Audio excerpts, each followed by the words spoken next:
Big wine. Yeah. Big wine. Big wine. Yeah. No. Huge wine. Big wine. Yes. Probably one of the biggest Moutons. Yeah. That's Mouton Rothschild. Yeah. I've tasted En Primeur. There's a blockbuster. Yeah. Mouton Rothschild. Yes, and you know, like all the other first grows, it is a lot of Cabernet. A lot of Cabernet. Yep. Great. 92%. Hell of a Merlot vintage, right? Yeah. 92% Cabernet. 8%. Well, no, but here's the thing, Kyle. Okay. You know what Mouton means, right? Mm-hmm. Yeah. And so, you know, they're on that mound, that special mound, and it's a gravel. Mm-hmm. So Merlot doesn't really like the gravel. The The Cabernet likes gravel. Cabernet gravel. Yeah, but you know the thing is because it was a hot summer, hot, like Super toasty. Yeah, like hotter than here in California. 1,000,000 degrees. Yes, and the thing is because you have that heat, you have very concentrated berries. Yep. And that concentrated berries gives you really big, heavy, strong, powerful wines. Yeah. And the 2022 Mouton is a ball buster. If you like big wines, this is Yeah. sensational. But I think we should talk about big nowadays being a little different than big in the two previous old days. Yeah. Big in the old days, like let's talk about the 80s, meant tannic, Yeah. sinewy, chewy, 86 Yeah. still not ready yet. Taking the enamel off your teeth. Yeah.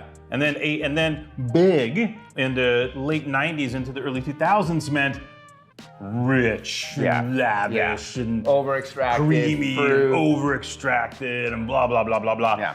Big now.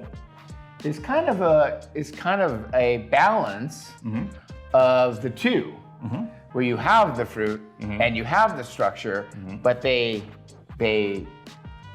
synergy. Yeah.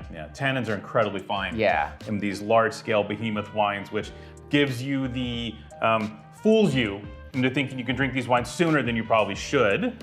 And again, you know, probably alcohol here, 92% Cabernet alcohol is probably going to be under 14% for this wine. Could be. You know, so this isn't like a ponderous wine or a pudding wine. This is just a powerful, thoroughly ripe, cool climate Cabernet Sauvignon in a big year. Yeah. No, and the thing is I find it very endearing wines like this because, you know, again, when you taste the barrel sample, a lot of times what you're looking for what we call compulsories. You know, you're looking for, you know, style points. Right. You know, and Mouton has what Mouton is famous for. So you have these exotic spices and all these like layers of things that are going on, yet you have it in a big, bold package. Yeah. So I think for myself, I mean, out of all the first grows, I like them all, really. Mouton kind of stood out for me personally, but that's just me, you know? And I mean, you might have a different opinion, but I just thought the wine was, when we walked out of there, I was just like, well, I needed a cigarette, not need to smoke. So. No, a hell of a wine, one of the best first grows. And I think getting back to it with your thing, the first grows,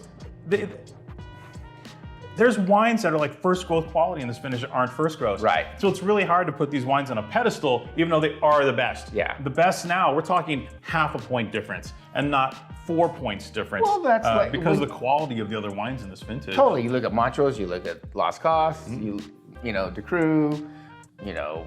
Crazy. And There's a ton of those wines. Yeah. So when you taste Mouton, you're like, friggin' great Mouton. Yeah. But it is a first growth, and first growths do hold merit. Yes. Yeah. So if you're into buying Mouton, buy it all day long. It's one of the greatest Moutons that have ever passed our lips. For sure. Boom. Bam.